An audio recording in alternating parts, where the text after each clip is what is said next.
नीतीश जी की इस स्थिति को देख करके मुझको भी दया आती है, कभी कभी बड़ा दुख होता है कि नीतीश जी ने कहाँ पहुँचा लिया अपने आप को। इतना बड़ा पर्सनालिटी, दुनिया भर में लोग उनको जानने लगे थे, प्रतिष्ठा की नज़र से देखने लगे थे, और आज नीतीश जी की दुर्दशा आरजेडी वालों ने इस तरह से बना दी।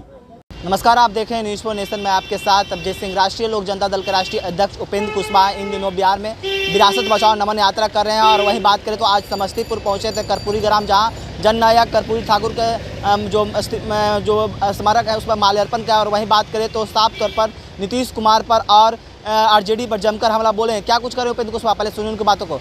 अब उन्होंने भी उन्हीं बातों को कहते हुए दल छोड़ा है जिन बातों की चर्चा हमने तब की थी।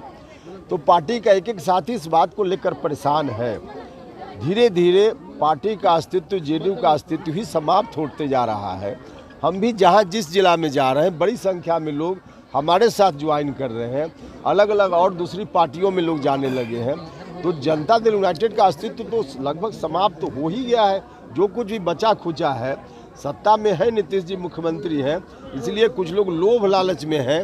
वरना जो भी समर्पित कार्य करता था, निष्ठावान कार्य करता था, संघर्ष के लिए कार्य करता था, अब कोई कहाँ मन से वहाँ है। पीएम मटेरियल कहा था, हमने उसके बारे में तो बताया कि हम तब पीएम बनाने की बात कर सकते थे जब हमारा घर मजबूत होता। जनता दल यूनाइटेड का जनाधार अगर मजबूत रहता तब और कोई समर्थन देता, सहयोग देता। लेकिन जब हमने कहा, उसके बाद से पार्टी लगातार कमज़ोर होते चली गई। तो पार्टी हमारी खुद ही कमज़ोर हो गई तो दूसरा क्या हमारी मदद करता। और आज आप देख रहे हैं जनता दल यूनाइटेड की कमजोरी का फ़ायदा आरजेडी के लोग किस रूप में उठा रहे हैं। यही नीतीश कुमार जी हैं जिनका व्यक्तित्व इतना बड़ा, और उनके बारे में एक अदना कोई विधायक भी आकर आरजेडी का क्या क्या बोल देता है। जिन शब्दों का इस्तेमाल हम लोग लाख विरोध में हो जाए लेकिन कभी नहीं कर सकते, उन शब्दों का इस्तेमाल नीतीश जी के बारे में आरजेडी के लोग रोज कर रहे हैं कि नहीं कर रहे हैं। नीतीश जी की इस स्थिति को देख करके मुझको भी दया आती है, कभी कभी बड़ा दुख होता है कि नीतीश जी ने कहाँ पहुँचा लिया अपने आप को। इतना बड़ा पर्सनालिटी, दुनिया भर में लोग उनको जानने लगे थे, प्रतिष्ठा की नज़र से देखने लगे थे, और आज नीतीश जी की दुर्दशा आरजेडी वालों ने इस तरह से बना दी।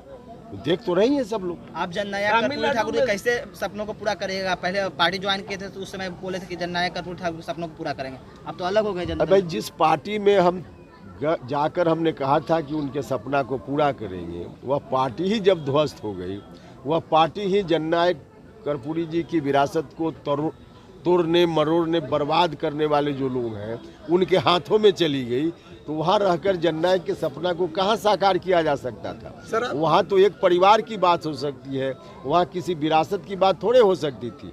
इसलिए हमने अपनी पार्टी बनाई है और अपनी पार्टी के माध्यम से जननायक के सपना को हम साकार करेंगे। आप अभी बोले कि वो गांव के मुखिया के लायक भी नहीं। अच्छा देखिए, हम जिस घर में थे वो घर बहुत संपन्न था, तो उस वक्त हम मफलर और स्वेटर सब खरीद सकते थे।